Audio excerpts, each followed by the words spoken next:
Bonjour et bienvenue dans cette nouvelle émission en live sur LinkedIn. Du bruit en coulisses, on décrypte les dessous de la communication et aujourd'hui une émission un peu spéciale en live sur LinkedIn. On va parler du classement Favicon que vous avez forcément entendu parler hier si vous êtes sur LinkedIn. Aujourd'hui, j'ai la chance d'accueillir du coup le fondateur de Favicon, cofondateur Jérémy, Margot, Head of Marketing, c'est ça? C'est ça, exactement. Et Julien, donc cofondateur des Années Folles. Exactement, toujours. Toujours. Et head of quoi du coup? Comment? Head of quoi toi? Head of moi déjà. Of influence, je trouve que ça en jette énormément. Head of Influence, en charge du pôle influenceur, justement, c'est l'objectif d'aujourd'hui de parler du classement, mais pas que. On va aussi parler en première partie de Favicon et qu'est-ce qu'a apporté ce classement pour la marque. Et en deuxième partie, je sais que vous l'attendez tous, c'est tous les détails sur ce classement des influenceurs LinkedIn. Première question pour vous. Donc, on a aujourd'hui, bonjour Marie-Estelle, bonjour Inès, bonjour Stéphanie, bonjour Amélie. On a déjà des commentaires. Donc, cette fois-ci, on a bien pris notre téléphone. On est sur la table, on est à votre écoute. On va répondre un maximum aux questions. Et moi, la première question que j'ai pour vous, c'est si vous devez me donner un nom d'un influenceur LinkedIn, le premier qui vous vient à l'esprit sur les réseaux, enfin sur ce réseau-là, c'est qui? Laissez-le en commentaire, on est curieux de voir. Et puis moi, je vais vous poser la première question autour de la table. Si vous deviez décrire LinkedIn à une personne qui sort, qui n'a pas Internet, qui arrive 10 ans après, et vous devez dire, c'est quoi ce réseau LinkedIn? C'est quoi pour vous? Qui veut répondre en premier? Je veux bien parce que je pense que la réponse, elle a énormément changé en 2 ans. Pour moi, LinkedIn, c'est le réseau social de l'écrit. C'est-à-dire que ça n'existait pas. Tous les autres réseaux sociaux, c'est des vidéos, c'est des lives, etc. Et LinkedIn, la raison pour laquelle c'est en train de monter en puissance énormément, c'est que c'est enfin, on peut s'exprimer par écrit, lire des choses de fond, sachant que les gens s'expriment en nom propre. Et du coup, les gens, c'est pas comme sur Twitter où derrière, tu peux rager avec des pseudos. Et du coup, il y a un vrai débat, il y a des vrais sujets de société qui sont abordés de plus en plus. Et ça rend le réseau social particulièrement intéressant. Ok, donc le réseau de l'écrit, pour toi, on développe. Exactement, le réseau social de l'écrit, ce que je dirais. Moi, pour le coup, j'ai plutôt le côté créa. Et je trouve que dans cette année, justement, LinkedIn, c'est devenu un peu un réseau où il y a des formats qui sont longs, mais qui sont plus intéressants au niveau créa. Tout ce qui est carrousel, etc., on les a pas sur Insta, sur TikTok.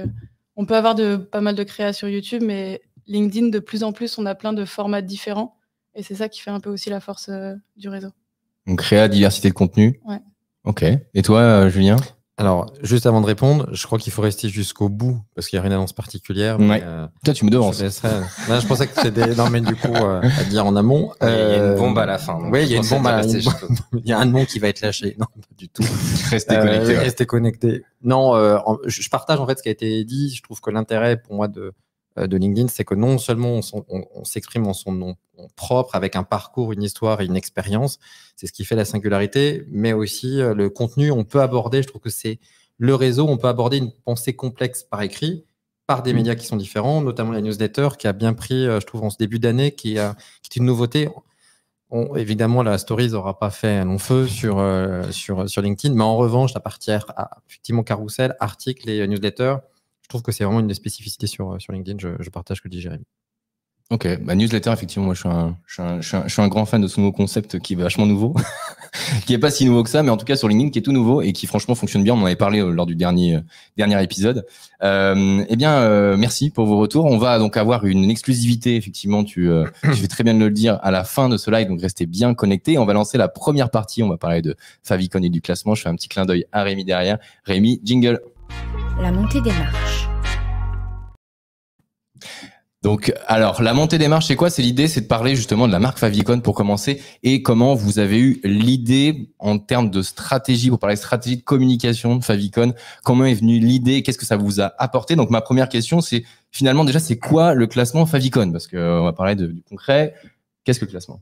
Alors, déjà, juste pour répondre, au moins les gens prononcent Favicon correctement. Ça, c'est ça nous a apporté ça parce que à l'écrit, nombre de clients, de prospects qui disent Favicon. Là, non, Favicon, et je pense que voilà, il y a ça dit autre chose de la marque Favicon. Exactement. Et voilà, c'est une petite boutade, mais déjà, ça nous a pas mal aidé.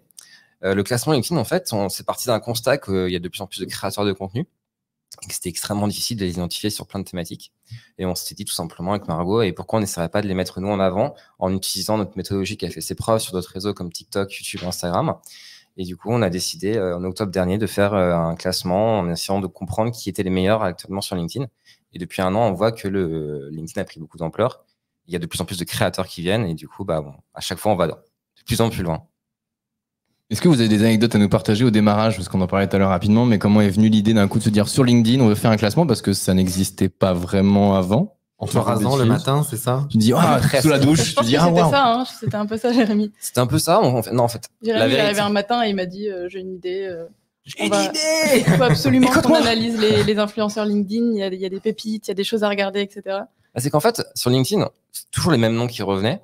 Ouais. Et moi, je cherchais toujours des nouveaux, des experts en marketing, en sales pour nous aider, qui pouvaient faire du contenu intéressant.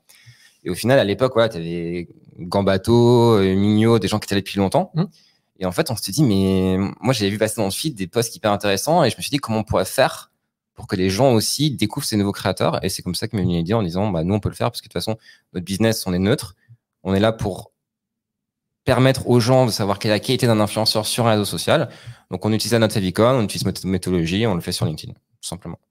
Ok. Et vous avez des métriques à nous partager depuis le lancement du classement pour la marque Favicon, la viralité, comment vous avez fait en sorte que ce soit aussi vu au démarrage, puisque est-ce que vous avez contacté les personnes membres du classement pour relayer au démarrage ou quelle a été la stratégie? Je pense que ça va intéresser les marques de connaître un petit peu votre stratégie du démarrage. Au tout début, on s'attendait pas à autant de. Ouais. Enfin, on savait que ça pouvait intéresser parce que du coup, on en avait parlé un peu autour de nous et il y en a plein qui étaient intéressés pour trouver de nouveaux créateurs justement sur LinkedIn, pouvoir suivre des personnes intéressantes sur leur secteur. Mais on ne s'attendait pas à autant quand même de réponses, de visibilité, etc. De toute façon, nous, vu que sur Favicon, on ne vend pas de données sur LinkedIn, etc., notre objectif, c'était plus de faire de la visibilité et d'apporter du coup une réponse à toutes les personnes qui cherchaient des créateurs, qui cherchaient à suivre de nouvelles personnes sur LinkedIn.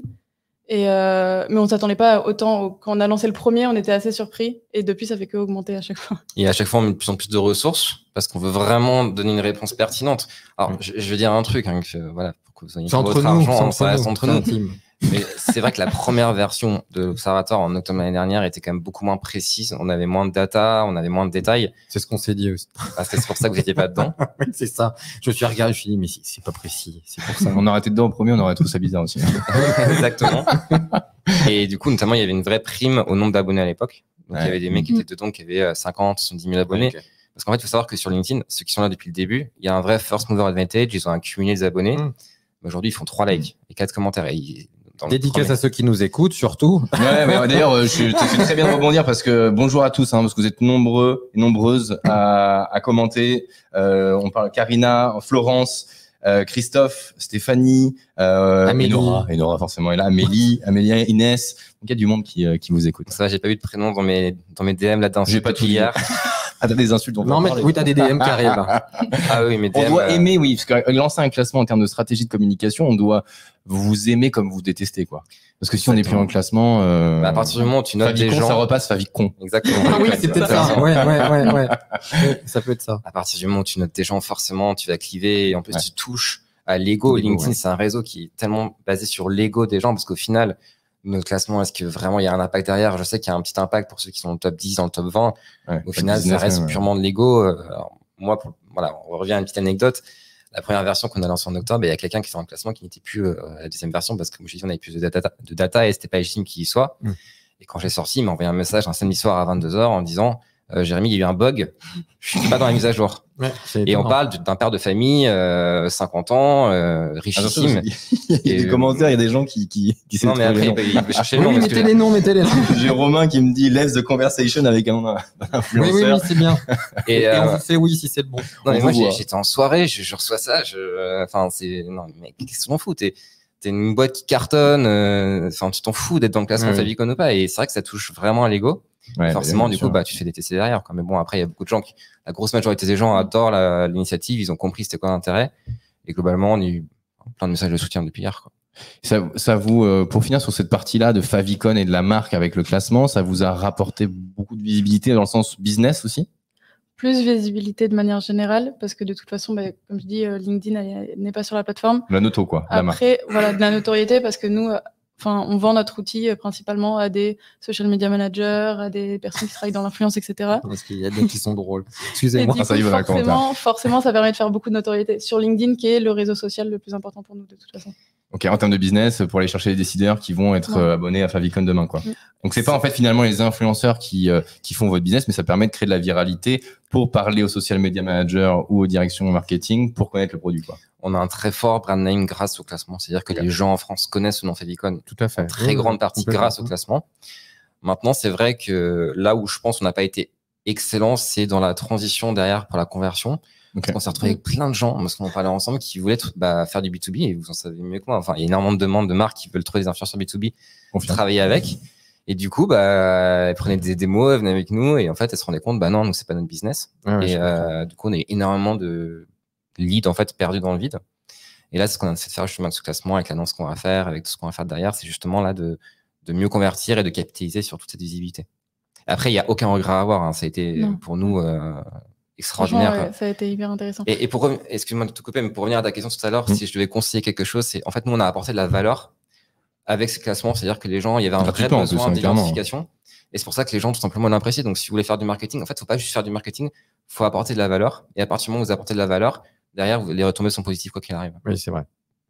Ouais, parce que c'est un travail, on va en parler de votre travail justement, les coulisses un petit peu de comment ça s'est créé, comment les détails, parce que on voit mais Nadia qui effectivement on aimerait bien connaître les paramètres du classement avec des petits clins d'œil, on vous voit et on va répondre à toutes vos questions. Ça va être la deuxième partie déjà. Oui, on est déjà sur la deuxième partie qui vous intéresse le plus et là on va répondre à toutes vos questions. C'est parti, Rémi, t'as vu, je fais une bonne transition assez longue pour que tu lances le jingle de la deuxième. Tout sur le classement des influenceurs. La page, hop. Alors, merci déjà de répondre à toutes ces questions-là que tout le monde se pose aujourd'hui. Petite question, comment a été réalisé au démarrage, donc entre octobre et aujourd'hui, le classement? Qu'est-ce qui a changé? Et puis comment vous l'avez réalisé cette année, quoi?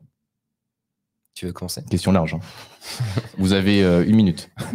Prenez votre temps. Non, mais je peux commencer. En gros, si tu veux. C'est toi qui as lancé le truc un peu. En fait, tout début. Plus on fait de classement, plus on a de data, plus on est précis dans les moyennes, les médianes, etc.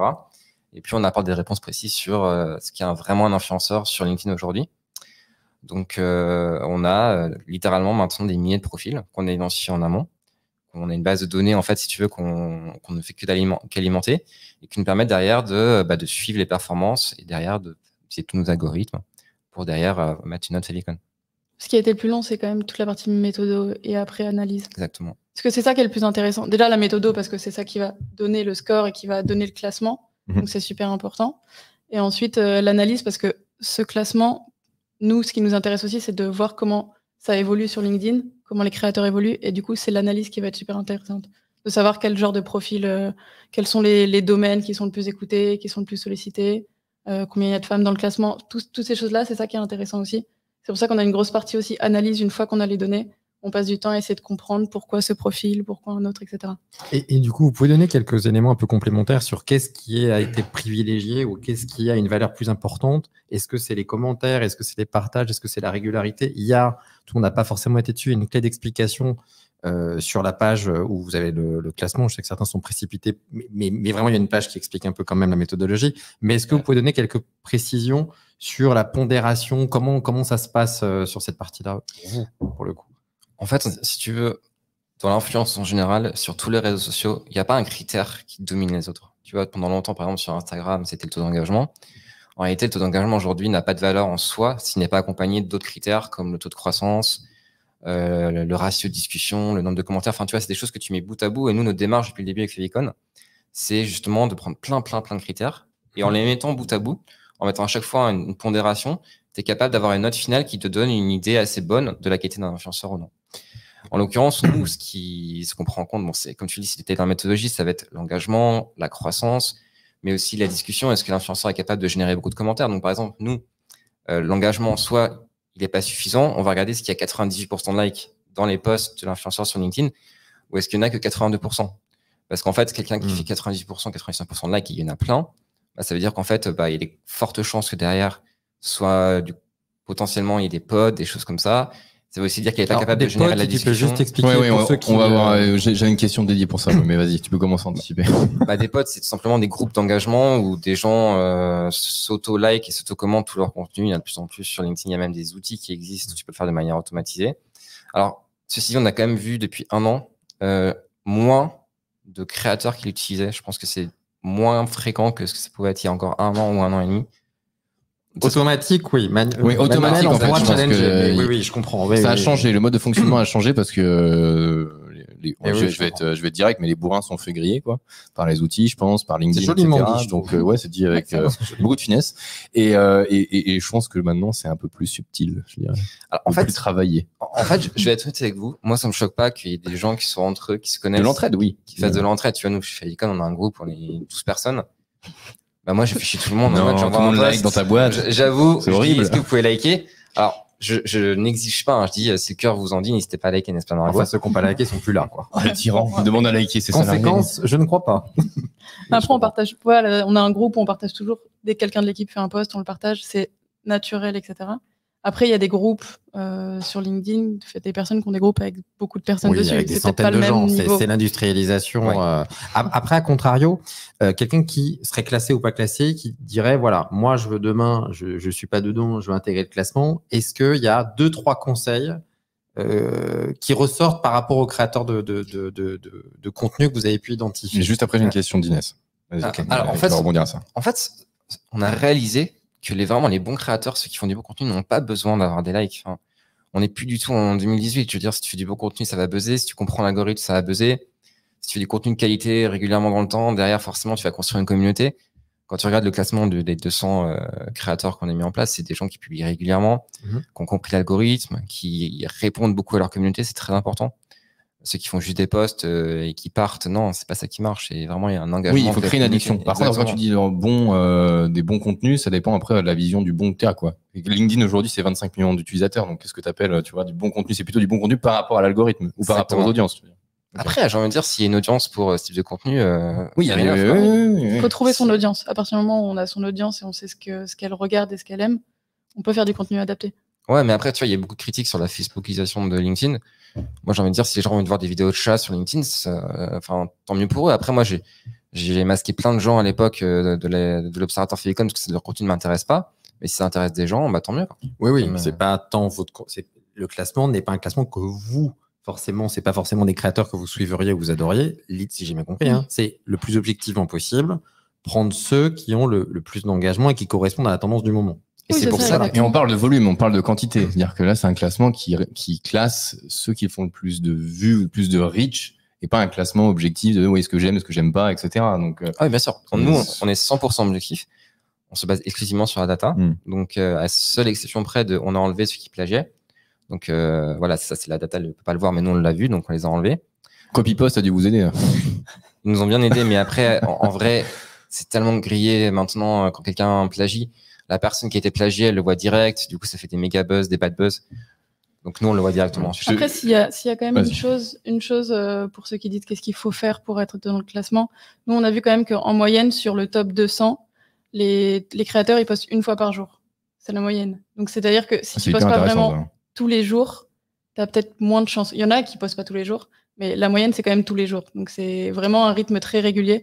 Et ça, c'est hyper important. La discipline de poster tous les jours, partager tous les jours quelque chose. Mais après, c'est logique. En fait, plus tu postes, plus tu comprends ce qui marche. Donc forcément, derrière, sa tête, c'est la gymnastique intellectuelle.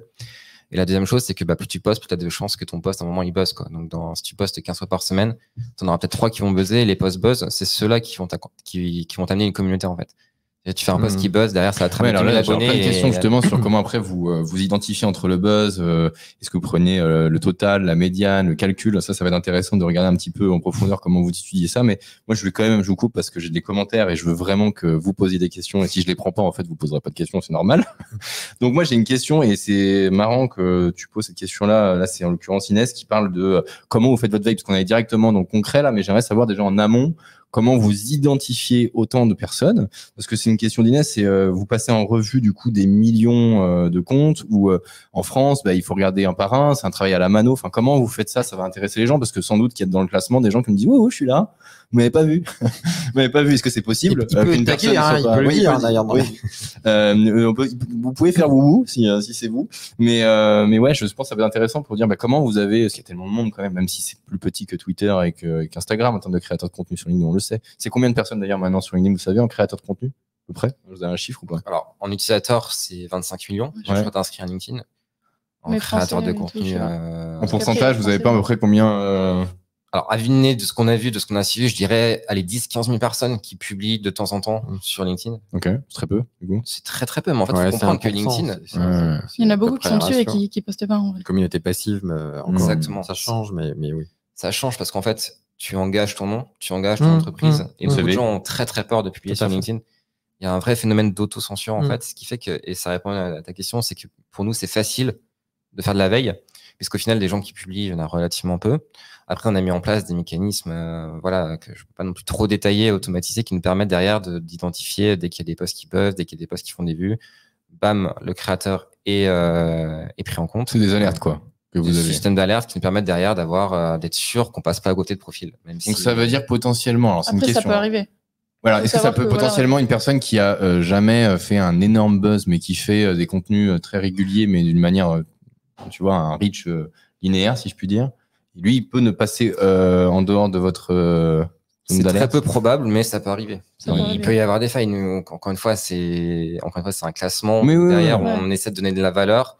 On n'a jamais dit que c'était scientifiquement 1000% précis. Mais globalement, on est assez content des résultats. Et comme je l'ai dit, à chaque classement, on va de plus en plus loin. On a de plus en plus de profils. Et normalement, on devrait être suffisamment bon. Ouais. Et il y a dans le nouveau classement des noms qui sont, alors, pas forcément dans le 200, mais sur un classement plus petit, où des gens, spontanément, s'il n'y avait pas ce radar-là, tu te serais dit, je serais passé complètement à côté. Il y a des noms historiques. On était sur Aguilar, Christelle de Foucault, qui sont des noms très historiques. Amélie, c'est des gens qui sont là depuis très longtemps. Est-ce qu'il y a dans le top 5, 10, 15, même Coury pour plein d'autres raisons, est-ce qu'il y a des gens, tu dis là, lui ou elle, spontanément, je serais passé à côté s'il n'y avait pas ce travail en amont qui avait été fait, une ou deux ou des personnes d'ailleurs. Oui, beaucoup plus que Jérémy, je pense. C'est ça qui est intéressant. Tu passes quand même plus de temps sur LinkedIn. Alors, tu connais plus. Il y en a. T'arrives encore à dormir ou pas? Non, j'en peux plus, surtout quand on va vous faire l'annonce de fin, vous allez comprendre pourquoi en ce moment c'est un peu compliqué. Il y en a tout simplement parce qu'il y a des niches. Forcément, il y a des biais. Nous, on est une start-up, donc on est très milieu technologique, etc. Il y a des noms, par exemple, dans le RH. Moi, le RH, je suis pas du tout ce milieu-là. Et il y a un nom dans le classement, effectivement, qui a, je l'avais dit, content. Il apparaissait un peu nulle part, quoi. On l'avait pas vu venir et au final. C'était Ludovic. C'était Ludovic. Il était pas dans la dernière mise à jour. Il était dans celui-là. C'est vrai qu'il a apparu un peu nulle part, en tout cas de notre côté. Ouais, je comprends. Alors que lui, Julien, toi, tu connais bien, du coup, très bien la communauté RH. Forcément, moi, ma communauté, les 2/3 des grosses writers, tout ça, ils sont inconnus complètement au bataillon. Donc, c'est intéressant de voir parce que c'est quand même très représenté et de copywriters et de grosses marketeurs. Chez les directeurs financiers, les DRH de grandes entreprises dans lesquelles moi j'évoluais, c'est des noms qui sont complètement inconnus. Alors que Ludovic, chez les DRH, c'était des noms qui revenaient. Ludovic Géraudon, on me dit, bah oui, c'est évident qu'il doit être. Et d'autres, ah oui, ça c'est OK. Bon, bah, on est piégé aussi par les algos, c'est votre difficulté, je pense. C'est qu'on est tous dans des étaux où on a une. Enfin, c'est la difficulté des réseaux sociaux et d'ailleurs le côté peut-être négatif des fois en termes d'influence, c'est que tu es influencé par ton réseau que tu choisis. Même, tu vois, Vincenzo hier on regardait ou je me dis mais comment ça se fait que j'ai pas vu son contenu? J'étais hyper surpris quoi. C'est-à-dire qu'avant je likais, je vois plus. En fait depuis que je mets plus la cloche, je les vois plus. Enfin et ça change en plus très régulièrement. Beaucoup, Donc on prend en plus ton temps de rétention, mais aussi ton like, ton commentaire et en même temps ta veille et les profils que tu vas voir et ceux qui te regardent. Donc après, comme j'ai dit, on a une méthode qui fait que normalement. Oui, vous essayez d'être le plus large possible. C'était un peu le problème qu'on avait dans le premier. Exactement. On avait plus de mal. Il y avait plus de profils où on les avait pas forcément vus parce que justement, ils n'étaient pas forcément revenus ou on s'arrêtait pas dessus parce qu'on n'avait pas l'habitude de les voir. Quoi. Et là, du coup, ça a totalement changé. C'est pour ça que ça nous a pris aussi plus de temps, plus de méthodos, etc. Et moi, j'ai une question qui est de Marie-Estelle et merci pour la question, puisqu'on parlait après des key opinion leaders. Elle parle justement des personnalités dans la sphère politique ou des personnalités, justement, tu parlais de grands dirigeants. Ou vous avez décidé de les mettre dans le classement ou pas, des journalistes? Est-ce qu'il y a eu des... voilà, parce que je n'ai pas vu, par exemple, Bruno Le Maire ou Macron ou des journalistes. On a enlevé les politiques parce qu'on a déjà un classement politique. En fait, et c'est pas vraiment... c'était pas le but. Là, on était vraiment sur les créateurs de contenu. Voilà, on a vraiment switché d'un classement d'influenceurs à un classement de créateurs parce que ça nous paraît beaucoup plus intéressant de mettre en avant ceux qui font de la vraie création de contenu sur LinkedIn versus ceux qui l'utilisent juste comme support de communication. Sur un nom, par exemple, qui mécaniquement draine comme des journalistes qui mécaniquement vont arriver. Je comprends. Tu vois, Salomé Saké, par exemple. Oui, on en parlait hier. Ouais, elle fait des stats de malade. Mais derrière, on est allé voir son contenu, c'est sur d'autres réseaux sociaux, c'est juste un support. C'est très clair. Et en soi, c'est pas intéressant, entre guillemets, parce que tout le monde connaît Salomé Saké, sur d'autres réseaux, c'est pas du LinkedIn. Et nous, ce qu'on essaie de faire, c'est vraiment de dire aujourd'hui qui crée vraiment du contenu sur LinkedIn qui est intéressant. Dédié à ce format. Ça, c'est hyper intéressant, je trouve, parce que c'est une vraie spécificité. Parce que l'écueil, ça serait de copier-coller, c'est-à-dire des photos d'Instagram qu'on met. Mais là, la volonté, c'était de valoriser des gens qui créer quelque chose de spécifique sur ce média. Pour ce média, Ouais, je comprends. Et pour l'anecdote, parce qu'on a un observateur politique, pendant la campagne présidentielle, Zemmour, il postait 600 fois par semaine sur LinkedIn, parce qu'en fait, son équipe, il copiait-collait tout. Donc tous les tweets, c'était un post LinkedIn et ça ne sert à rien. Nouvelle technique. Ouais, c'est la technique de Ginonde, quoi. Ginonde. Et d'ailleurs, ce qui est hyper intéressant pour Zemmour, c'est que le reach n'est pas, il y a pas eu de corrélation directe entre le reach et le nombre de votes, quoi. Dire que ce qui est dingue, c'est que les personnes qui ont fait le buzz en pensant qu'ils ont fait un buzz incroyable, et pareil, on est dans les étaux d'algorithmes, donc peut-être qu'on pense que lui, forcément, c'est évident, il va arriver, il va prendre 15-20%. Tu te rends compte que pourtant, il en a fait des vues. Alors, quoi. Il y en a eu un quand même, parce que nous, on fait l'observatoire politique. On a commencé en septembre pendant la campagne présidentielle. Et c'est vrai qu'on avait vu de septembre à décembre, sur les réseaux sociaux, il y avait une vraie dynamique de Zemmour sur les réseaux. Et on a vu ensuite qu'elle a baissé. Donc, il y avait quand même une corrélation quelque part. Okay. Idem pour Mélenchon. Donc, une baissée à la fin, juste avant les. Il avait baissé à la fin, il stagnait en engagement les 3 derniers mois. Donc, il y avait quand même des éléments de réponse sur les réseaux sociaux. Idem pour Mélenchon, on avait vu qu'à la fin, effectivement, je crois qu'il a fini premier, Mélenchon d'ailleurs sur le classement. Ouais, après, voilà, Mélenchon a fini premier, et c'est pas pour ça qu'il a gagné la présidentielle. Mais non, en fait, comme tout, l'idée, c'est de donner des éléments de réponse, comme sur LinkedIn. C'est pas parce que t'es pas dans le top 200 que t'es pas. Mais c'est exactement la question que je voulais, justement, pourquoi je pose cette question-là, parce qu'on on pourrait faire un autre live avec votre classement politique, mais la question, justement, de se dire influenceur. Là, j'aimerais que Julien réponde à cette question-là. C'est influenceur du classement, n'est pas forcément influenceur B2B. Ah non. Donc c'est pareil pour les politiques, c'est pas parce qu'on fait beaucoup de vues qu'on a beaucoup de votes, et c'est pas parce qu'on fait beaucoup de vues dans le classement qu'on a beaucoup de clients.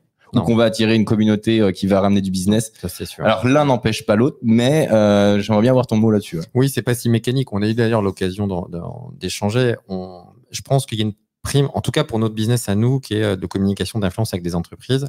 Il y a une prime à la qualité aussi du contenu. C'est-à-dire que on s'est aperçu que des personnes où il y a peu d'expertise. Alors moi, je suis ravi d'avoir quelqu'un comme Ludovic ou Florence, parce que c'est quand même compliqué d'être visible quand on fait du droit. Vraiment, alors ça c'est mon âme de juriste qui parle, c'est quand même pas évident.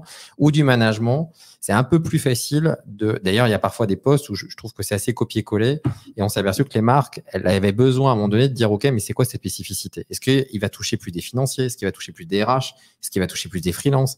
Est-ce qu'il va toucher plus des entreprises?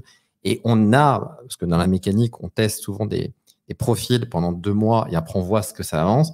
On a pu tester, alors certains s'en sont émus, on en est navré, donc on a parfois nous aussi des retours pas forcément très bons, mais ça arrive, hein, qu'est-ce que vous voulez que je vous dise? On a pu tester des profils où l'entreprise disait désolé, moi je ne vois pas du tout la compétence et l'expertise de cette personne, tu me dis qu'elle fait des vues, c'est très bien, mais moi franchement ça va faire pchit.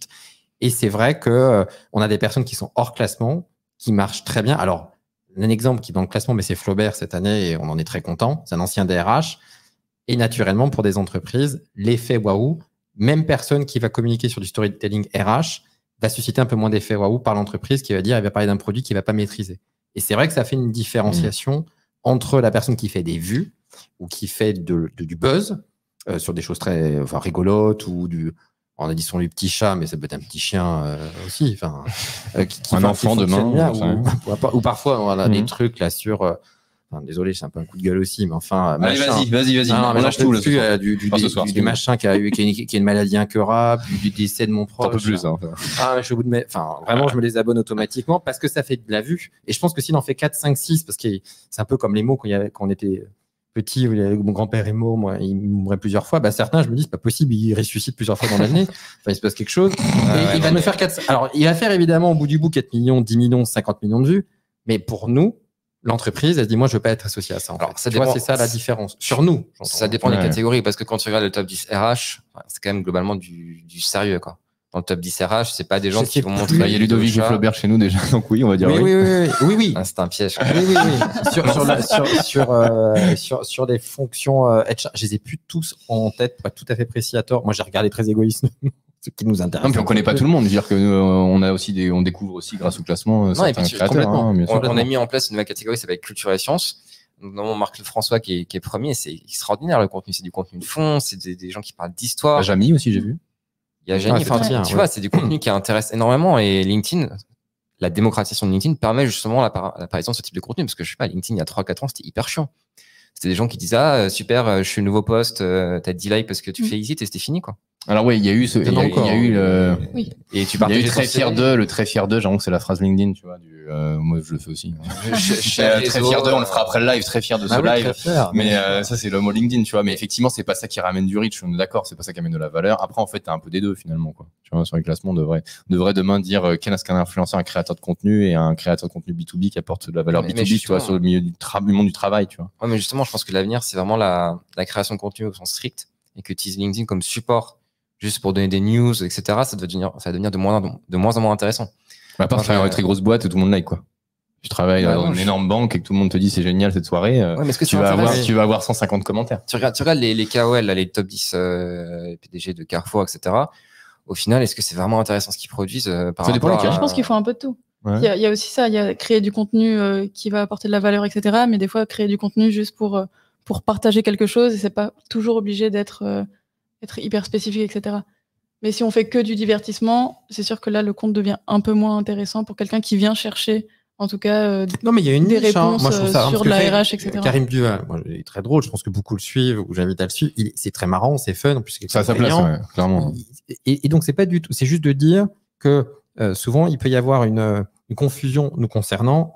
Quelqu'un qui va faire beaucoup de vues, mécaniquement, c'est un influenceur qui, chez nous, va beaucoup travailler. C'est pas vrai. Ouais, c'est ça que oui. Et on peut avoir des gens qui sont soit pas forcément dans le cœur du classement, parfois qui ne sont pas classés et qui vont très bien travailler parce que c'est un peu autre chose. C'est pour ça que je modère sur cette partie-là. Après, ça n'enlève en rien le fait que certains aiment bien parce que c'est divertissant, parce que c'est rigolo, parce que quelque part, le ton un peu de la moquerie amuse. Et vraiment, je le concède. Mais tu joues, c'est que ça marche. Tu continues, en fait. À part les décès, machin. Mais c'est pour ça qu'on parle des 200 meilleurs créateurs sur LinkedIn. C'est-à-dire que c'est des 200 qui maîtrisent le mieux, j'ai envie de dire, l'algorithme de LinkedIn à l'heure actuelle. Mais c'est pas forcément les 200 meilleurs influenceurs. Oui, oui, complètement. Mais on est complètement d'accord. C'est pas le classement des années folles. Non, mais bien sûr. Faites votre classement. Oui, parce qu'on l'a pas fait ensemble. Oui, alors on tient à signaler, il n'y a aucun rapprochement. Non, certains s'énervent beaucoup. Ouais, parce que même chez nous, t'as des messages, des opinions en off. Qu'est-ce qui s'est passé? Non. Et pourtant, ils peuvent être vraiment plus bas par rapport à avant et avoir plus de demandes de collaboration avec nous. Vous voyez, pas de corrélation directe. Après, des fois, il peut y avoir les deux.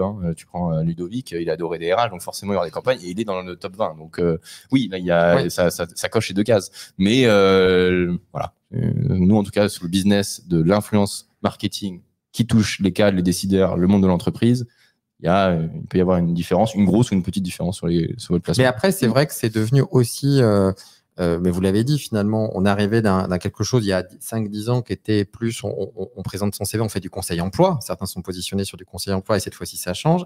Et il y a plus de challenge parce qu'on a une nouvelle génération qui maîtrise des codes différemment, qui va se mettre plus en scène. Moi, j'ai jamais vu autant de photos depuis 1 an de gens qui posent, puis naturel, évidemment, comme ça. Moi, je pose souvent comme ça quand je travaille aussi. Donc, il y a aussi beaucoup ça qui s'est aussi valorisé, à l'instar de copywriting avec des histoires qui sont bien écrites. Parce que faut un talent. Moi, si j'écris, c'est nul. Mais qui sont vraiment bien scénarisés et qui fonctionnent très bien et qui ont challengé des gens qui ont besoin d'installer parfois un élément narratif, qui sont parfois sur des contenus hyper percutants, hyper intéressants, mais pas fun. Et donc, c'est ça que ça met en place. Et pour certains, dans les retours que moi j'ai pu avoir, il y a un côté un peu injuste. Se dire, moi, je me fais un peu suer à faire du contenu avec du fond, et d'autres où j'ai l'impression, je vais pas donner de nom, puis je peux pas, ça va être, on va voir, voilà. C'est pas, c'est un peu facile, quoi. Et donc, ça dépend de l'objectif de chacun, en fait. Tu vois, ça dépend de l'objectif de chacun. Tu parlais tout à l'heure de l'ego. Mais ça dépend en fait de l'objectif de chacun. Pourquoi il crée du contenu sur LinkedIn? Est-ce que c'est pour flatter son ego personnel et être numéro 1, ou est-ce que c'est pour faire du business et avoir plus de clients? Est-ce que c'est pour être crédible sur son marché lorsqu'il arrive dans un événement et que les gens le reconnaissent pour sa crédibilité dans un environnement très niché? Est-ce que c'est parce qu'il veut être vu de tout le monde et faire les médias, etc.? Ça va dépendre. Et quand tu parlais tout à l'heure de copywriting, moi, plein de fois, je suis en train de lire un truc, je dis putain, il est fort quand même parce que je suis en train de lire ce truc qui m'intéresse pas et je décroche pas, je lis jusqu'au bout, quoi, tu vois. Donc effectivement, ils ont du talent. Alors ça m'intéresse pas, ils ont du talent pour capter je serais très fort en termes de communication marketing. Après, est-ce que je suis là à me dire, j'en sors en me disant, j'ai appris un truc? Non, j'ai rien appris. Pas tout le temps. Ça peut arriver que j'apprenne un truc. Mais je pense que c'est ça sur un peu tous les réseaux de base. Il y en a toujours, il y en a qui vont. Il y en a qui sont forts quand même à faire les deux. Qui vont réussir, mais qui vont réussir à buzzer, etc. avec un peu du rien. Et il y en a qui vont avoir un contenu hyper intéressant, mais qui malheureusement ne vont pas buzzer à ce moment-là et peut-être plus tard, il faut s'accrocher. Non, mais dès que tu touches au personnel, à l'émotion, en fait, ça intéresse beaucoup plus que tu cliques à l'émotion. Ça fonctionne toujours. Après, ça dépend des objectifs. Je pense qu'il y en a, ils font pas autant de reach, ils font pas du gros buzz, mais avec quelques posts, etc., ils ont une petite communauté et ils ont des clients qui vont se dégager de ça. Et peut-être qu'il y en a, ils vont. Ça suffit, tu vois. Un faire... client qui va te ramener 100 000 euros ou 500 000 euros, 1 million d'euros, je veux dire, tu t'en fous de faire du like, quoi. Il n'y a pas forcément besoin, en vrai, de chercher le buzz si, en fait, avec ton contenu, il est qualitatif et il n'y a pas énormément de personnes dessus, mais ça fait du bouche à oreille et ça fonctionne. Ça dépend de l'objectif. L'objectif de LinkedIn, c'est pas forcément d'aller buzzer. Même si de plus en plus de personnes essaient, parce que maintenant, s'il y a des créateurs, avant, il n'y en avait pas. Mais c'est pas forcément l'objectif. Et justement, il y a des questions il y a plusieurs questions. Il y a des questions de Nabia, Marie et Estelle. Je mettrai en avant, Rémi, à chaque fois les questions. Manon, il y a Marie et Estelle qui a une remarque assez juste. Il faut pas oublier que LinkedIn sert aussi pour l'interne des entreprises. Tout à l'heure, c'est vrai, quand je parlais de like d'un groupe, ça sert aussi de l'actualité de l'interne d'une entreprise. On va pas être là pour faire du reach, mais voilà, montrer l'actualité, ça peut quand même servir, mais dans un angle différent, une communauté différente. Monter l'actu en interne, faire de l'ambassadeur en interne. C'est pas là, vous allez pas dans le classement si vous faites ça, clairement. Mais on peut avoir quand même je sais pas, t'arrives au bureau demain, tu travailles dans une tour avec 5000 personnes, tout le monde a vu ton post au sujet de l'actualité de la boîte, ça peut avoir un impact quand même en termes de carrière professionnelle. Tu peux faire du storytelling en le faisant. Clairement. Oui. Après, il y a un juste milieu, quoi. Ouais. Mais si c'est juste de l'actualité pure, je pense que tu peux le mettre en valeur et pas juste faire un texte d'actualité, tu vois ce que je veux dire? Ouais, tu peux réussir à romancer, en fait. Exactement. Quand on l'actu, quoi. Ouais, les boîtes font très peu en réalité. Non, mais c'est une erreur. Ouais, le marketing doit s'incarner. Ouais, mais c'est beaucoup de travail sur l'ambassadorat, sur le travail des salariés, sur comment communiquer. Mais tout le monde n'est pas communicant quand tu es salarié dans une boîte. Déjà, c'est sur LinkedIn, ton employeur, il est content. Parce qu'il est sur LinkedIn, il s'est mis dans l'entreprise déjà sur sa page LinkedIn. Il dit, c'est bien, les gars. C'est déjà 1000. Il y en a plein qui n'osent pas poster, etc. Bien sûr. La pression sociale que c'est aussi. Ils n'ont pas d'enjeu. Enfin, je vais pas faire de raccourci, mais il y a peut-être aussi des créateurs de contenu qui ont moins de risques de poster, de faire des choses clivantes, etc. Et d'autres où c'est hyper compliqué par rapport à leur activité ou par rapport à leurs clients. Ou, tu vois, c'est pas forcément évident. Oui, moi, je pense que un freelance est plus libre. Ça, c'est l'ancien monde. Tu vois, ta page LinkedIn, elle t'appartient maintenant. Et je trouve que quand tu travailles dans une entreprise, on n'a pas à te dire, même en soi, les bannières, c'est à l'employé de décider s'il a envie de mettre la bannière de la boîte, c'est à l'employé de décider ce qu'il veut mettre dessus. Et je pense que vraiment, à terme, l'entreprise aura plus son mot à dire. C'est ta page, en fait. Je pense que ça évolue comme ça, mais c'est pas encore le cas partout. Il y a quand même beaucoup d'entreprises. Mais ça évolue dans ce sens, ça, c'est sûr. Oui, puis tu as quand même une obligation de confidentialité d'un certain nombre d'informations. Tu peux pas communiquer sur ce que tu veux. D'ailleurs, je pense que si on fait le top 100, la surécrasante majorité, mais de très loin, c'est des freelances ou des indépendants. C'est ce que j'allais demander. Donc, en réalité, quand tu es dans l'entreprise, tu n'as pas une liberté de ton sur ce que tu peux dire. Déjà parce que tu peux parfois relayer des sujets qui sont pas bons. Tu peux avoir des propos soit diffamants quand tu fais pas forcément gaffe ou colporter une image. On a qui sont parfois emballés. On va considérer que c'est du dénigrement d'entreprise parce que souvent quand tu t'agaces et c'est un motif de licenciement. Donc voilà, les gens, quand on est dans des propos visant à valoriser la marque et valoriser l'entreprise avec des mots qu'on voit tout le temps, pareil, deuxième coup, le mot bienveillance, tu l'as pas employé 10 fois dans ta journée, t'as raté ta journée. Sur LinkedIn. Voilà. Mais du coup, je comprends que ça soit pas forcément évident et que l'entreprise, elle fait super attention à son image. En fait, les réseaux sociaux, c'est un formidable tremplin, mais c'est en même temps une crainte énorme d'avoir un bad buzz et que les salariés ont pas peu envie de se mouiller. Après, ça peut être un moyen en revanche d'avoir de l'attraction pour l'extérieur, pour des collaborateurs qui ne connaissent pas forcément des projets internes. La cooptation, tu vois. Et qui peuvent se dire, ah bah tiens, je savais pas qu'ils travaillaient sur tel projet ou tel projet, qui sont présents dans tel pays, dans tel pays. Donc, je trouve que ça, c'est intéressant aussi pour la marque. Moi, je suis totalement d'accord avec toi, mais quand tu regardes les pages d'entreprise, elles font même des grosses boîtes, ils font 3 likes par post, ça n'a aucun intérêt. Je suis d'accord. Je pense qu'il y a quand même matière à faire beaucoup. La seule exception, c'est le secteur du luxe. La seule exception qui arrive un peu à transcender, je trouve, en termes d'engagement, mais pour des raisons liées à leur marque, c'est le secteur du luxe qui, peu importe presque ce qu'ils mettent en place, par des raisons d'image et de puissance de marque, on va y intégrer L'Oréal, même si voilà, mais on va dire Cosmétolux. Pour le reste, tu as tout à fait raison. C'est même hallucinant d'avoir des boîtes. Nous, on fait des campagnes avec certaines où ils ont 1 million d'abonnés. 1 million. Et il y a, effectivement, tu as raison, 8-10 là. Et tu dis, mais c'est une performance à ce niveau-là. Parce que c'est une communication qui est tellement convenue. Complètement, mais corporate. Pourtant, tu as t'as un univers que tu peux créer. Nous, moi, je suis le premier. On est les premiers. On est certain qu'effectivement, tu peux réussir à faire les deux sur une page entreprise. Tu vois, tu peux réussir. C'était encore un sujet d'hier soir, mais c'est des sujets, l'ambassadorat, le quotidien, le storytelling, les séries de podcasts, B2B que tu diffuses sur LinkedIn, des lives, comment on est en train de le faire, répondre aux communautés. Bon, après, ça bouge quand même. Et après, quand tu parlais, est-ce qu'il y a une personne qui avait fait la remarque, justement, Julien, tu peux mettre en avant Julien, le commentaire, qui dit, mais c'est pas forcément l'ancien monde, parce qu'effectivement, il y a peut-être beaucoup de freelances encore qui peuvent avoir, ce qui est pas normal en fait. Parce que tu dis, je suis d'accord avec toi, c'est pas normal qu'on puisse pas dire ce qu'on veut, mais dans la réalité, c'est quand même beaucoup plus compliqué. Et ça devrait pas l'être, mais si on fait le top 50, Bon, tu as aussi une nouvelle génération Mais je suis d'accord, qui est ça bouge née quand même, avec tu les vois. réseaux sociaux et qui a cette habitude. D'ailleurs, on voit d'ailleurs des marques qui sont un peu dépassées par des TikTok qui sont posés en Ouais, interne. ouais. L'ancienne génération, elle n'est pas née avec, moi je dirais un peu plus de l'ancienne, elle n'est pas née avec, elle l'a appris par rapport à la tienne. Et donc, naturellement, elle a un effet de crainte. Quand tu nais avec quelque chose, c'est comme quelqu'un qui dit, ah, je suis contre Internet. Je dis, bah, c'est super. Bon, c'est un peu du même acabit que ça. C'est-à-dire que les gens qui ont une petite trentaine d'années, alors, je n'ai pas 30 ans, mais vont être amenés à certainement utiliser les réseaux sociaux totalement différemment, alors que ceux qui sont là depuis plus longtemps, ils voient tous les risques. Or, les jeunes, ils voient plus les opportunités. Ouais. Donc, Exactement. c'est pas le même Je prisme. pense que c'est pour ça que ça pour va le coup. beaucoup évoluer aussi LinkedIn dans les prochaines années.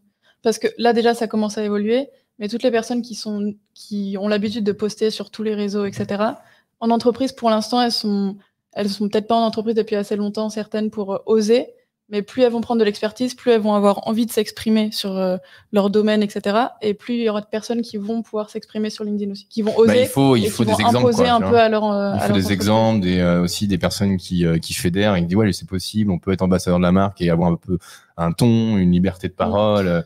Effectivement. Après, c'est Et au juste contraire, ça met que en avant les entreprises. Mais c'est le cas à l'étranger déjà. Quand tu regardes au Royaume-Uni, Gymshark aux États-Unis, ils ont des ambassadeurs sur LinkedIn qui sont extrêmement forts, qui font beaucoup de storytelling autour de leur boîte, et ça donne une visibilité énorme à l'entreprise. Et c'est ça pour moi l'avenir de LinkedIn pour les entreprises.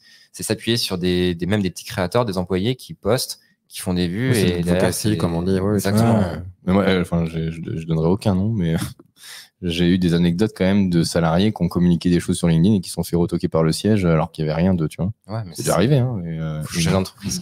Mais non, mais et puis surtout des managers en fait, tu vois, des managers qui prennent la parole sur un sujet d'une problématique dans l'entreprise et leur dit non, c'est pas notre ligne éditoriale en fait. Donc tu ne cites pas l'entreprise. Ouais, ça peut c'est arriver, comme, quoi, tu vois. attends, mais il y a 5 ans sur Twitter, tout le monde avait en description mes propos n'engagent que moi. Ouais. Et là, c'est quasiment plus le cas aujourd'hui. Parce que c'est ridicule. Ce sera pareil sur LinkedIn dans 3 ans. C'est juste une évolution naturelle d'un réseau social qui se démocratise. À mon sens. Alors, on va, c'est hyper passionnant, en fait, on pourrait durer, tu vois, ça fait quand même déjà, on est en live depuis 42 minutes, et on va poser, j'ai eu des questions quand même sur, si on peut donner un peu plus peut-être de détails sur, il y a des questions qui sont venues sur le classement, notamment j'ai une question de Manon, qui parle de comment, et Inès, je vous ai tout à l'heure posé la question, comment vous avez répété la croissance, répertorié la croissance, enfin, comment les classements ont été faits en termes de, est-ce qu'il y a eu des règles de croissance par rapport au dernier classement? Est-ce qu'il y a eu, est-ce qu'il y a le nombre d'abonnés, tu as parlé tout à l'heure du nombre d'abonnés, est-ce qu'il y a moins d'impact sur le nombre d'abonnés, des bonus, vous pouvez nous dire un peu de croustillant sur ces... Alors, en fait, il faut savoir qu'on a des médianes, des moyennes, donc c'est Ok. très statistique. On a Carolina qui font un teint c'est une machine, vraiment une machine. C'est un être humain, hein, on est d'accord. Hein, mais C'est un être humain, mais Ça pourrait parfois être je me pose la question. Et en fait, tout est basé sur des moyennes et des médianes. C'est-à-dire que si tu fais 3% de croissance, j'en sais rien, sur 3 semaines, ça sera comparé à la moyenne de ta catégorie. Donc, si tu as 5000 abonnés et que dans ta catégorie, 5000 abonnés, les gens font en moyenne 2% de croissance, bah, si tu as 1%, tu seras en dessous de la moyenne sur cette catégorie. Si tu as 6%, tu seras au-dessus. Et après, en fonction de la distance, voilà, bon, après des écarts types, etc. Alors, moi, statistique, j'étais nul, hein. Donc, c'est pas moi qui m'en occupe. Mais en gros, voilà, tout est basé sur des statistiques. Donc, c'est vraiment en fonction de moyenne. Et comme je disais, on a tellement de données maintenant depuis un an, on a tellement de suivi de profils, de données, que maintenant, on a une idée assez précise de ce que c'est un bon taux de croissance, de ce que c'est un beau taux d'engagement pour chaque catégorie de créateurs. Donc, il y a vraiment zéro subjectivité sur ces critères-là. Ok. Donc beaucoup, vous avez fait des ratios, vous avez mis en corrélation la croissance. Donc on peut avoir peu d'abonnés et être dans le classement. Parce qu'il y a eu des personnes qui n'ont Exactement. pas beaucoup d'abonnés, mais qui ont eu une forte taux de croissance depuis 6 mois. Exactement. Après, comme je disais, c'est vrai, un biais pour les petits créateurs, puisque nous, notre but, c'est aussi de faire découvrir des nouveaux Ça, créateurs. faut le dire, je pense que c'est une bonne chose. Quoi, Donc voilà, on pondère le critère de croissance, c'est très important par rapport à d'autres. Donc par exemple, le critère d'audience compte, c'est-à-dire plus tu as d'abonnés, tu auras, je crois que c'est sur 5 ou 10 points, mais ça sera moins important que la croissance qui sera sur 20 points. Donc c'est pour ça que tu peux avoir apparaître des petits créateurs qui ont percé du jour au lendemain, parce que aussi, nous, ça nous paraît beaucoup plus intéressant de récompenser tous ces petits qui arrivent, qui sortent de nulle part, qui font des stats incroyables. Donc moi, je prends l'exemple de Mathilde Cossé, incroyable ce qu'elle a fait en 6 mois. Elle a 20 000 abonnonnés, elle fait des posts buzz H24. Est-ce que tu penses, vous pensez que justement LinkedIn, on en parlait plusieurs fois avec Julien, mais on voit beaucoup de nouveaux créateurs qui montent très vite. Est-ce qu'il y a eu un point bonus de LinkedIn sur la vie? Enfin, est-ce que vous avez des petits croustillants là-dessus sur LinkedIn? Est-ce que vous pensez qu'un nouveau créateur qui arrive est plus aidé par LinkedIn pour créer du contenu et être plus rapidement viral ou pas du tout? Moi, je pense que non. Je pense que tout simplement, tous les petits nouveaux, ils suivent les conseils de tous les copywriters, de tous les mecs sur LinkedIn qui connaissent parfaitement l'algorithme. Et c'est aussi un peu la justice par rapport à ceux qui sont là depuis longtemps, qui n'ont pas forcément envie de jouer le jeu de l'algorithme LinkedIn à base de gros selfies, de profils, de posts un peu larmoyants, et qui du coup seront défavorisés par rapport à ceux qui n'hésiteront pas à prendre leur téléphone en faisant 3 semaines de voilà, j'ai perdu mon frère. J'ai perdu mon job, enfin voilà, des trucs ils perdent énormément de choses, ces gens en général. Ils sont pas de Paul, hein, franchement. Non, mais voilà, on fait référence, je sais plus, un mec qui a fait un post et il disait oui, c'est l'anniversaire de la mort de, je sais pas, c'était hyper glauque. C'est horrible. Non, mais le pire, c'est les commentaires. Ah, mais je me dis, mais c'est pas possible. J'ai l'impression que c'est les pages avant de nécrophile. Il y a des trucs, on C'est la page la plus lue dans les journaux. Je sais, c'est une niche. Mais je me dis, mais c'est horrible, en fait. Alors, c'est la réalité, mais je préfère encore les petits chats, moi. Ouais, mais ce qui est horrible, c'est qu'en fait, du coup, les gens commentent parce qu'ils sont obligés de commenter. Oui. Du coup, ça encourage le créateur à faire encore plus d'annonces. Hein. Enfin, c'est. Ouais, ça surenchère après, quoi. Ouais, ça surenchère exactement. Mais pour revenir sur les petits profils, pour le coup, sur le top 200, là, on a, je crois, 44% de micro et nano créateurs. Ouais. Créateurs, vous dites maintenant, c'est vrai. Influenceurs, créateurs, à voir. Mais du coup, ça montre bien que c'est vrai qu'on a quand même essayé de mettre en avant tous ces créateurs qui se sont lancés et qui essaient de faire un maximum de contenu qualitatif, etc. Ouais, mais de toute façon, si vous voulez les gros influenceurs, il y a les classements Top Voices de LinkedIn. Ah, mais c'est ma question, parce que je sors un peu, j'ai pas la question, mais j'ai pas est-ce que c'est la mort du Top Voices ou pas? Non, pas du tout. Et d'ailleurs, on a de très bonnes relations avec LinkedIn, avec qui on est en contact régulièrement. Qui nous écoutent, qui soutiennent notre démarche. On est complémentaires. On n'est pas ni juge ni parti, contrairement à LinkedIn. Donc, on peut se permettre de donner un avis, de donner des notes à leurs créateurs. Eux, ils sont à fond sur la création de contenu. Ils sont à fond sur de faire émerger des nouveaux créateurs et de pas justement que le réseau social se transforme en vrai réseau social et pas juste professionnel. Donc à partir de là, ils soutiennent notre démarche et Top Voices, c'est une autre démarche, c'est vraiment une autre manière de voir les choses. Et les deux pour moi sont totalement complémentaires. Bon, ça serait intéressant qu'un jour on invite LinkedIn pour le Top Voices. Comment, j'ai aucune idée de comment c'est répertorié, comment je sais pas, mais ils annoncent officiellement Top Voices. C'est beaucoup d'experts dans l'industrie. On a remarqué que ceux qui sont en Top Voices, c'est vraiment peu d'engagement en général. Ils font pas beaucoup de likes, pas beaucoup de commentaires. Donc c'est plus dans l'expertise de l'industrie. Ce que tu disais tout à l'heure. En tout cas, l'expertise, je m'enflammerais pas. Ancienneté plutôt, non? Oui. Enfin, la notion d'expertise. Alors déjà, c'est une notion très relative, parce que certains vont dire que. Mais c'est vrai qu'on a des gens qui sont là depuis, on va dire, qui ont historiquement créé un compte et qui ont un peu joué. Non, mais c'est la réalité. Moi, je suis vieux. J'étais sur Viadeo, moi, je suis sur LinkedIn direct, donc j'ai Top Voices maintenant. C'était le seul qui s'interfaçait avec mon ordinateur. Mais du coup, effectivement, qu'on crée ce compte-là et qu'on poursuivait un peu et qu'on jouait le jeu et qui n'était pas que sur Viadeo, qu'on dynamisait ça. Donc, il marche. Après, la technique du je tag à peu près 3752 personnes pour bien montrer que ça marche, ça me laisse assez perplexe. Je fais 3700 commentaires. C'est vrai que ça, chez les plus jeunes, ça dépend. Par exemple, la jeune femme, Mathilde Cossé, que je connais pas très bien. Clairement, elle fait son post. Il y a une communauté qui va interagir. C'est ce que j'appelle naturel. Et c'est vrai, il y en a une, si, alors je vais pas dire son nom promis, parce que j'ai fait un post sur elle. Donc, je vais le taire. Avec 2500 partages, quand tu cliques sur les partages, où tu vois que ce n'est que des comptes de repartage, petit message à l'intéressé si elle m'écoute, je te vois. On vous voit, on dit rien, mais on vous voit. Donc, c'est vrai on voit qu'il y a des communautés très engagées parce que la personne suit. Il y en a d'autres où ça laisse quand même assez songeur et donc et qui était là depuis longtemps, parce que la personne dont il est question, c'est pas quelqu'un qui vient d'arriver. Parce que j'avais mis, c'est pas un copywriter ou c'est pas un gros marketeur, pas du tout.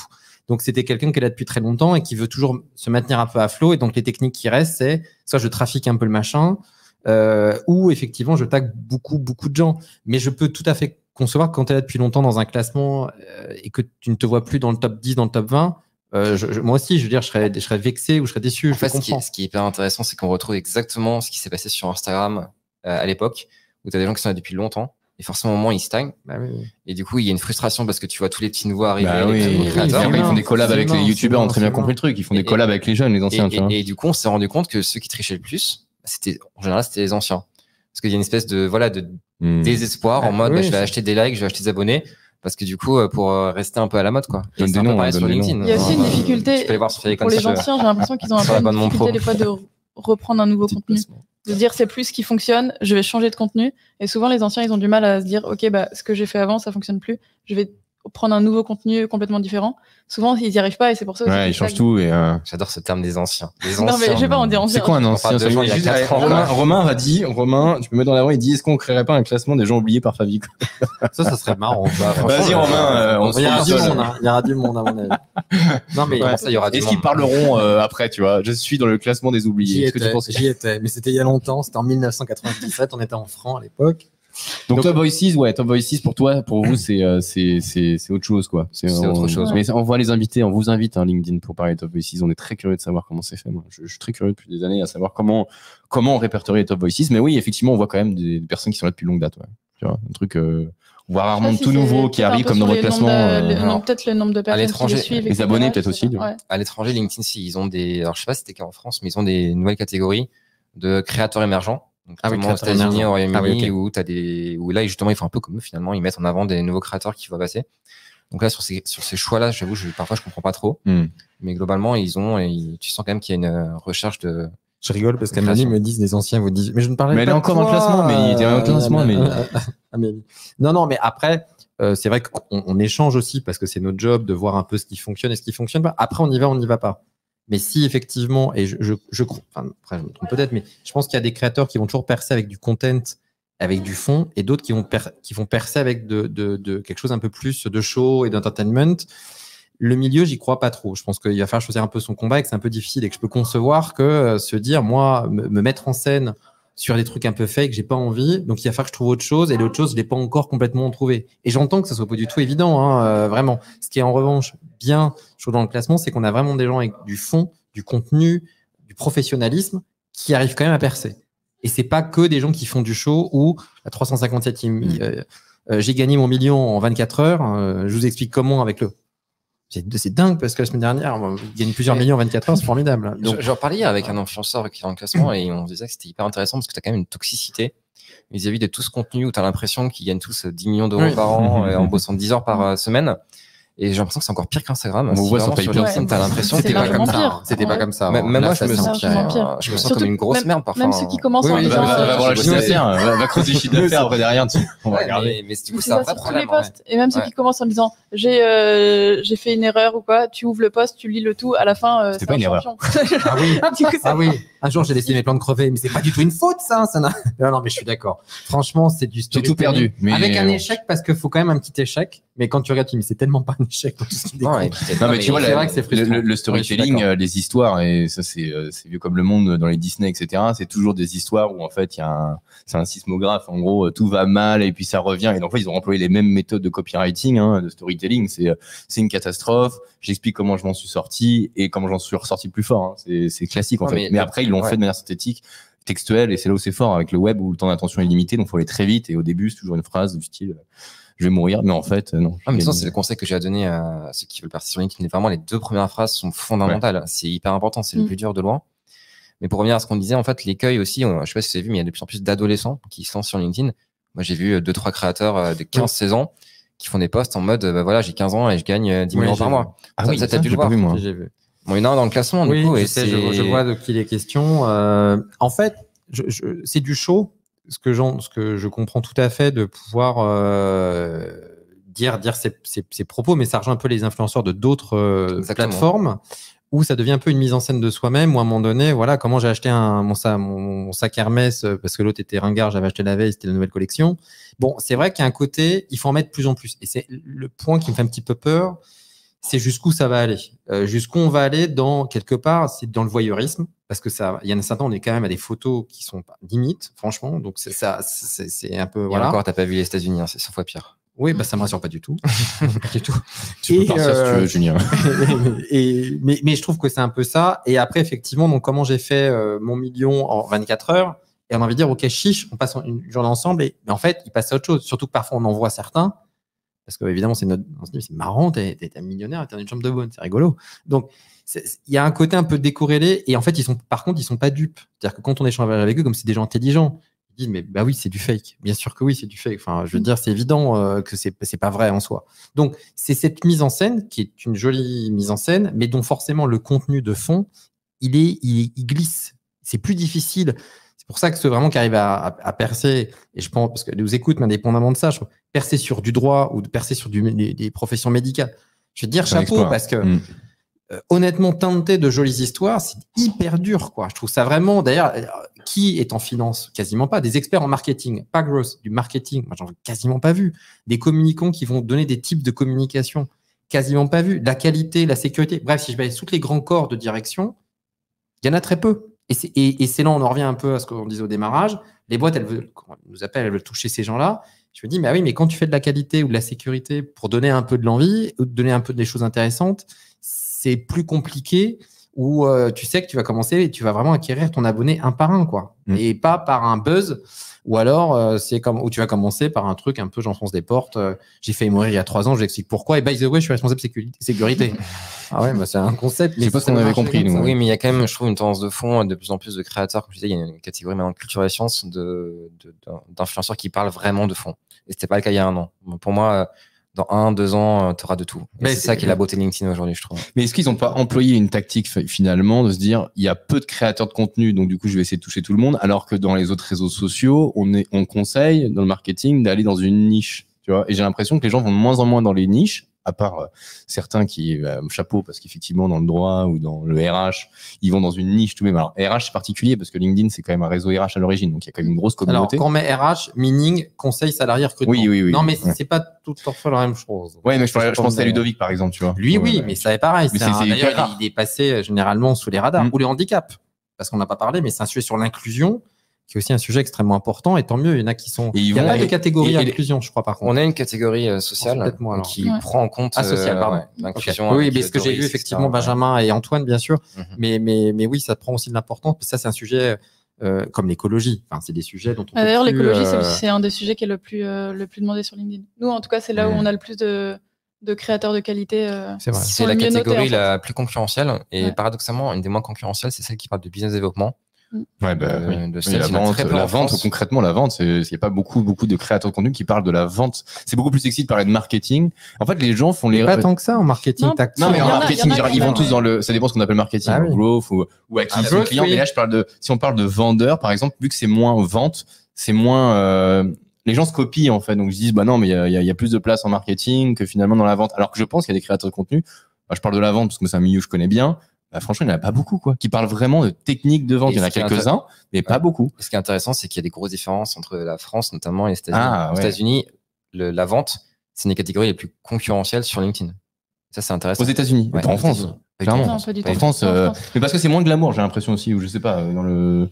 Je sais pas, c'est hyper intéressant, tu vois. La catégorie la plus partagée, etc., c'est quand même l'écologie. Donc, je sais pas si c'est une question de glamour ou peut-être d'intérêt pour l'instant, quoi. En fait, quand tu réfléchis, c'est écologie, motivationnel, inspirationnel, un peu de social. C'est vrai qu'on est très loin des sujets liés à l'entreprise. Oui, c'est ça. Technique. On n'est pas tant sur les sujets de l'entreprise. Pas du tout, en fait. C'est en fait quand tu regardes, moi je regarde tout le bord, regarde la finance, je reprends même le marketing. En réalité, vraiment quelqu'un qui a fait une analyse de. Il y en a qui sont pas du tout visibles. Moi, je vois quelques créateurs parce que dans le monde de la mode, je vois quelques noms de gens qui décortiquent des marques hyper intéressants. Mais avant de germer, c'est compliqué. Alors que marketing, c'est quand même un sujet hyper riche dans lequel on peut vraiment faire une politique de prix, de pricing. Il y en a qui essayent d'aller sur ce terrain-là, mais ils ressortent pas. Non, c'est le growth marketing ou l'acquisition growth marketing ou solution pour rendre très visible ton site internet. Enfin, finalement, en fait, c'est presque de la lead gen ou du growth marketing. C'est pas du marketing. Pas au sens un peu plus traditionnel, mais au sens de positionnement, de marque, de comment on choisit un nom. Allez-y, les créateurs de contenu, on devrait les motiver, leur dire on vous voit, on a envie de voir. Je sais plus qui avait fait un peu, c'était l'analyse storytelling de, elle est pas dans le classement d'ailleurs, cette petite, enfin, je dis toujours la petite jeune fille, moi je sais pas pourquoi je dis ça, c'est ridicule. Je voulais dire la créatrice. Il revient du passé. Non, de Justine Hutto. Je pense à ça parce qu'il avait fait une analyse hyper. Ah bah, je mec a regardé le truc comme ça. Il y avait une analyse très intéressante sur de la marque et je me suis dit, bah ça, honnêtement, c'est hyper intéressant d'avoir quelqu'un qui se penche sur la marque, comment elle est née, pourquoi il y a le nom, comment elle arrive à créer cette communauté. Et ce garçon avait fait quelque chose que je l'ai trouvé très riche. Mais il s'est pris d'un parfait d'autres. Et c'est dommage, en fait, de pas avoir des personnes où tu pourrais dire, bah oui, j'ai un expert en RH, un expert en finance, un expert en sécurité. Du coup, il y a une surreprésentation de copywriters et de grosses marketeurs, de mon point de vue, en tendance par rapport à l'entreprise. C'est aussi pour ça que nous, quand on est sollicité, mais en fait, on n'a pas tant de créateurs de contenu que ça. En réalité. Parce qu'il y en a très, très, très peu qui vont toucher. On est assez sélectif et après, le fait qu'il faut cumuler le reach avec l'expertise. Et nous, c'est tout notre combat. C'est pour ça qu'on en parle beaucoup. C'est que nous, notre combat, c'est pas que le reach. C'est réussir à avoir l'expertise, intéresser les entreprises, parler d'expertise et avoir du reach. Donc, quand tu es dans le classement et que tu fais l'expertise, nous, on est là, bravo, quoi, chapeau. Il y en a très peu encore. Hein. Ouais. On arrive à 1 heure et là, on avait, il y a Nora, elle est sympa parce qu'on arrive à 55 minutes, on n'avait pas quelque chose à dire. Nora qui fait partie de l'équipe et qui a, merci Nora. Donc, ouais, est-ce qu'il n'y a pas une exclue, En parlant des États-Unis. En fait, j'ai lancé plein de sites. on les a vus, mais c'est tellement passionnant. Ils sont hyper US. Allez, les Américains. Non, l'annonce, c'est très simple. C'est qu'en fait, on s'est rendu compte depuis 1 an qu'on avait plusieurs choses, énormément de demandes de créateurs qui ne sont pas français. On s'est aussi rendu compte qu'il y avait beaucoup de pseudo-créateurs français qui copiaient-collaient du contenu d'autres pays. Et je mettais juste en français et du coup, il s'est passé un peu inaperçu. Du coup, on a l'honneur de vous annoncer qu'on va lancer la semaine prochaine un classement international avec des créateurs du monde entier. Alors, c'était un travail, c'est pour ça que LinkedIn je sature, mais c'est un travail gigantesque. On est vraiment extrêmement fiers du résultat. Et surtout, je pense que ça va ouvrir pas mal de perspectives, même en France, de enfin avoir accès à le top 20 sales aux États-Unis, le top 20 marketing aux États-Unis. Il n'y a pas que les États-Unis, il y a le Royaume-Uni, il y a l'Australie, etc.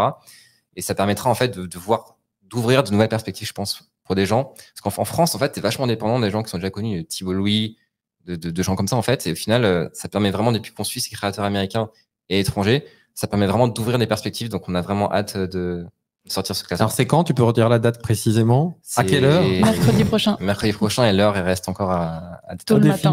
En plus, avec voir la traduction, c'est intéressant parce que même les non bilingues peuvent aujourd'hui sur LinkedIn quand même avoir. Non, mais vous allez voir, c'est incroyable. Ouais. Et puis surtout sur LinkedIn, je trouve que on peut trouver des créateurs français, etc. C'est toujours compliqué d'aller chercher des créateurs qui sont à l'international parce que l'algorithme va pas du tout les mettre. Autant sur TikTok, on tombe facilement sur des gens du monde entier. Autant sur LinkedIn, c'est vraiment compliqué. Donc là, ça va permettre vraiment d'ouvrir. Nous, les Français, on va pas trop voir dès que c'est pas français, tu sais. Exactement.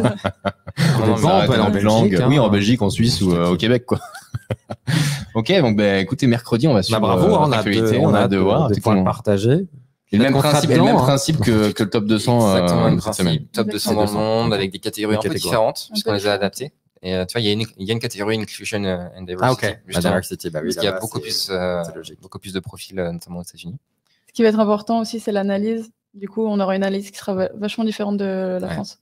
Est-ce qu'on va avoir du coup, on va avoir beaucoup de valeur sur qu'est-ce qui se fait aux États-Unis. On va avoir beaucoup de créateurs de contenu qui vont s'inspirer du coup après des marchés anglo-saxons. En fait, beaucoup plus que vous ne pensez. En fait, on se rend déjà de base, dans le top français.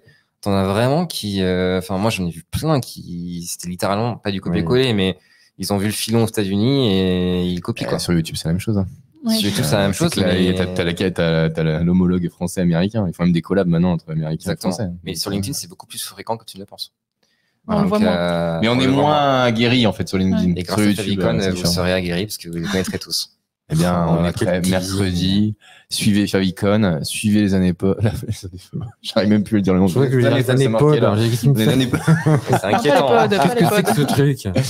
Suivez les années folles. Merci beaucoup pour votre intervention. C'était hyper enrichissant. J'espère qu'on vous a apporté un maximum de valeur. Merci pour tous vos commentaires. Vous étiez nombreux. Et n'hésitez pas à regarder le replay et sur Apple Podcast, Spotify la semaine prochaine. À très bientôt.